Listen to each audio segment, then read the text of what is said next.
Hey there, and welcome to Ancient Ways for Modern Days. My name is Mike Freeman. I'm the pastor of Valley Christian Fellowship in Longview, Washington. And today, for our daily devotional chapter of the New Testament, we find ourselves in Matthew chapter 12. Now, if you were with us yesterday, we saw chapter 11 was really a chapter that was drawing us toward a humility before Jesus, not just in making life about Jesus, not about ourselves, but really looking to Jesus as our salvation, looking to Him for that rest for our weary souls.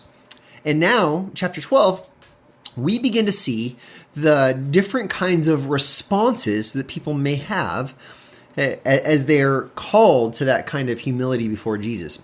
In fact, chapter 12 begins with the Pharisees. These are religious leaders of Jesus' day, and they are antagonistic toward Jesus. They, I guess simply put, they feel like Jesus is maybe encroaching in on their territory. He is influencing people that they are used to influencing themselves. They do not like Jesus, and they have opposition toward Him. And so in chapter 12, they start to grow aggressive. And so they accuse Jesus and His disciples of harvesting on the Sabbath because they're plucking some grains as they walk through a field to eat.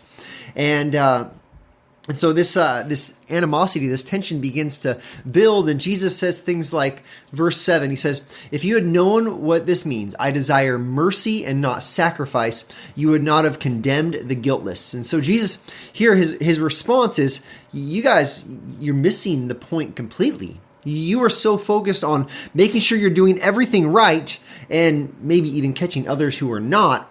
They're so concerned with their maybe sacrifices before God that they're missing the mercy God has called them to. And this isn't just like a flimsy mercy that disregards the law of God or the way God has made things. Because verse 8, Jesus says, He says, "For the Son of Man is Lord of the Sabbath." Jesus is the Lord of the Sabbath. He is the author of the Sabbath. He's the overseer of the Sabbath. We know from elsewhere that the Sabbath is made for man, not man for the Sabbath. And so Jesus has an authoritative role in what He's saying here, but he's pushing against their aggressive response to Him, and not only that, their lack of mercy for other people. And then what we have next is an example of Jesus showing mercy by healing a man who has a withered hand. And then you get to verses 15 through 21, and there's a quotation from the book of Isaiah. And part of this quotation, it talks about how a bruised reed, He, the Messiah, Jesus, He will not break the bruised reed. In a smoldering wick, He will not quench. Jesus will not put out the wick that is smoldering, that's almost ready to go out.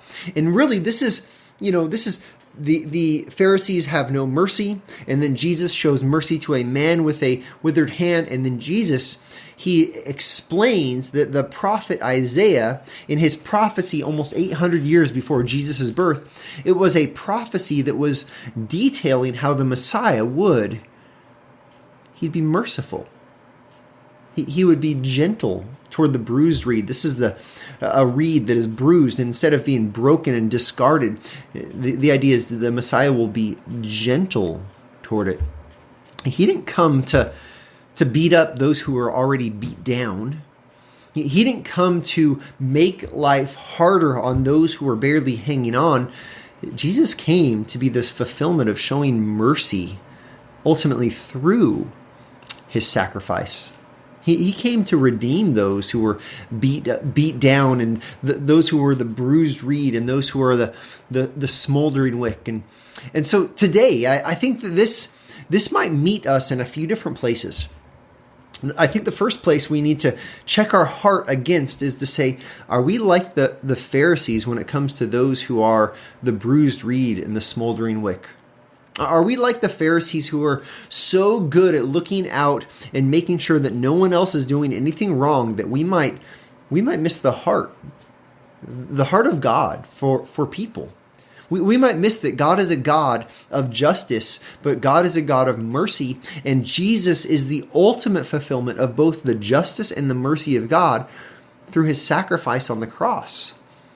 And so as Jesus people, as disciples of Jesus, this means you and I, we are called to make sure we have a heart that is more like Jesus's than like the Pharisees. We don't want to be those people who are eager to judge, eager to put our fingers and point them at others, but we want to be like Jesus, who, when we see someone struggling, when we see someone who is weak, who is bruised, that wick that is burning and smoldering out, we're gentle and kind and merciful toward them.